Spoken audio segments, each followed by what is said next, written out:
Bouches-du-Rhône, les Bouches-du-Rhône où le risque d'incendie sera même très élevé demain, soit une alerte rouge. C'est la deuxième fois depuis le début du mois que le plus haut niveau d'alerte est déclenché. Bonsoir Nicolas Faure. Bonsoir. Vous êtes lieutenant-colonel des sapeurs-pompiers des Bouches-du-Rhône. Le vent, c'est vraiment le facteur le plus préoccupant pour les prochains jours? Alors nous allons vivre certainement une fin de semaine à haut risque, avec effectivement un vent violent, avec des rafales annoncées jusqu'à 80-85 km/h, qui va faire son effet sur une végétation qui commence à être particulièrement sèche, puisqu'on est maintenant au milieu de l'été, et que donc le niveau de risque va forcément s'élever. Se rajoute à cela le chassé-croisé des vacanciers de vendredi-samedi, avec beaucoup de trafic et beaucoup de risques là aussi associés, ne serait-ce qu'un jet de mégot par une voiture. C'est-à-dire quels paramètres vous prenez en compte pour cette alerte rouge? Vous nous avez parlé du vent, vous nous avez parlé de la forte fréquentation, il y a aussi d'autres paramètres? On tient compte du degré d'humidité dans l'air, donc de la sécheresse et des températures. On tient compte du vent qui a un effet accélérateur. Et puis des comportements humains, parce que malheureusement, la majeure partie des feux sont accidentels et donc pourraient être évités en respectant quelques règles de sécurité souvent élémentaires. Ça veut dire que c'est lié forcément, par exemple, à des erreurs d'inattention de la part des touristes ou des habitants du département? Alors malheureusement, c'est très souvent le cas. Il y a bien entendu quelques feux naturel, je dirais, dû à la foudre ou vraiment accidentel, inévitable, mais il y a aussi de la malveillance.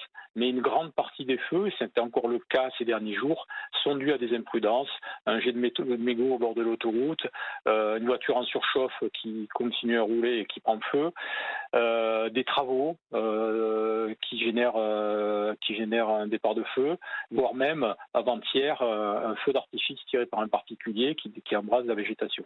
Ça veut dire qu'en fait, à la moindre étincelle, le feu peut partir dans ces conditions de sécheresse avec le vent? Oui, il faut tout à fait considérer que dans les jours à venir, le moindre mégot, la moindre étincelle peut avoir un impact sur un départ de feu. La dernière fois que l'alerte a été déclenchée, les départs de feu, hein, il y a à peu près une semaine, 10 jours, les départs de feu ont été rapidement maîtrisés. Vous êtes mieux préparé cette année? Alors, on se prépare chaque année pour faire face à ce type d'intervention en adaptant notre réponse opérationnelle au niveau de risque. Plus le niveau de risque est élevé, plus on va mettre du monde sur le terrain pour gagner du temps sur l'intervention, pour que le feu ne prenne pas de l'ampleur. Donc, au niveau départemental, un effort énorme est fait pour couvrir le territoire. Et puis, nous avons un soutien de l'État particulièrement cette année, avec des renforts qui viennent d'autres régions, voire même d'autres pays européens. Lieutenant-colonel Nicolas Faure, vous parlez de combien d'effectifs précisément? Il y a combien de pompiers qui sont déployés actuellement sur le département des Bouches-du-Rhône? Alors concrètement, toute l'année, 365 jours par an, il y a 500 pompiers de garde dans les casernes. Et pendant l'été, on rajoute sur le terrain, spécifiquement pour les feux de forêt, entre 200 et 500 pompiers de plus. Donc on peut considérer que vendredi, samedi et peut-être même dimanche, il y aura près de 1000 pompiers mobilisés pour la sécurité de notre territoire. Vous doublez les effectifs quand il y a des alertes de ce genre-là? Exactement, c'est un effort particulier qui repose beaucoup sur le volontariat, sur des gens qui vont sacrifier une partie de leur congé ou de leur temps libre, mais qui ont à cœur de défendre leur territoire et tous les habitants ou touristes qui vont Hmm. y séjourner. Comment est-ce que vous ciblez les lieux de vigilance, les lieux où il faut faire le plus attention? Ce sont par exemple les massifs forestiers. Comment est-ce que c'est décidé à l'avance qu'il faut cibler tel ou tel lieu?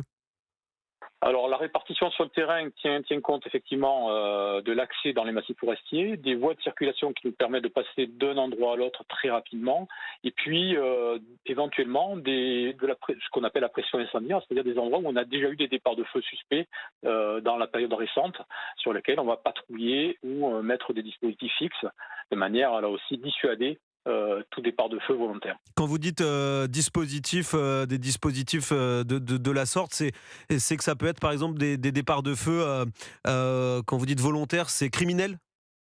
Oui. clairement, ça arrive encore. C'est le petit pourcentage que j'évoquais tout à l'heure par rapport aux feux accidentels ou naturels.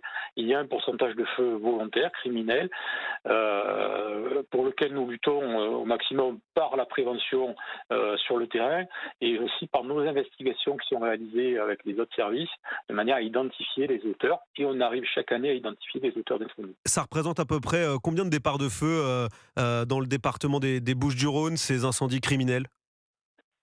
Alors d'une année sur l'autre, ça peut être différent. On a eu des années avec des pressions incendiaires plus importantes que d'autres. Ça peut être de l'ordre de 5% maximum sur une année.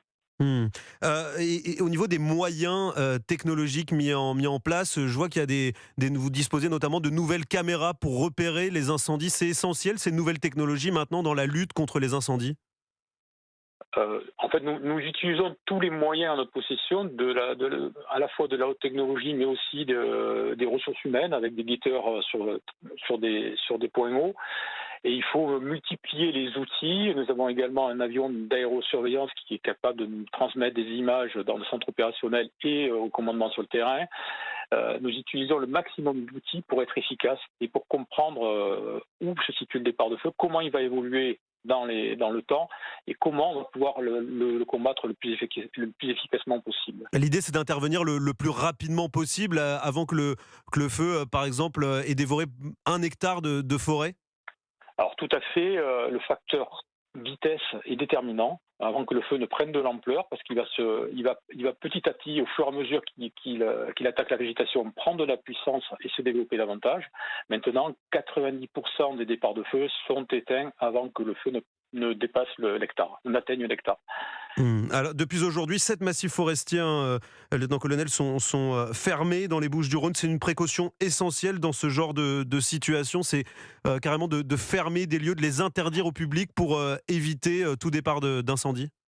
Alors, ça a deux objectifs dans la fermeture qui ne sont pas forcément compris. Je peux comprendre un touriste qui a fait des centaines, voire des milliers de kilomètres pour venir dans le sud et qui se trouve face à un massif fermé.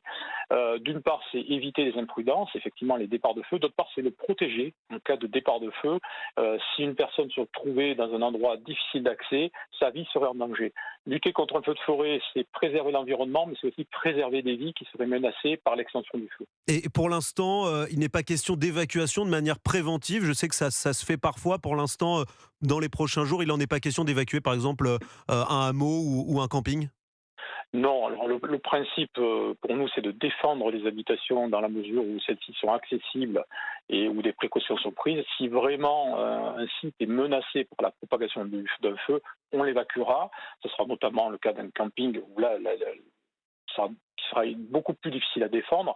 Mais nous voulons éviter de mettre des gens sur les routes et donc de freiner l'accès des engins de secours, voire de créer de la panique ou des accidents supplémentaires. Alors, il y a cette alerte rouge qui a été qui va être déclenchée demain dans les Bouches-du-Rhône. On est en alerte orange aujourd'hui. La situation est tendue, on le comprend bien, mais ça n'a rien à voir avec l'été dernier.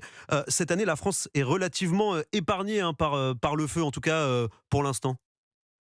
Alors la situation, effectivement, comme vous le soulignez, est très différente de celle de l'année dernière, dans la mesure où le risque incendie est concentré sur l'arc méditerranéen, entre les Pyrénées-Orientales et les Alpes-Maritimes.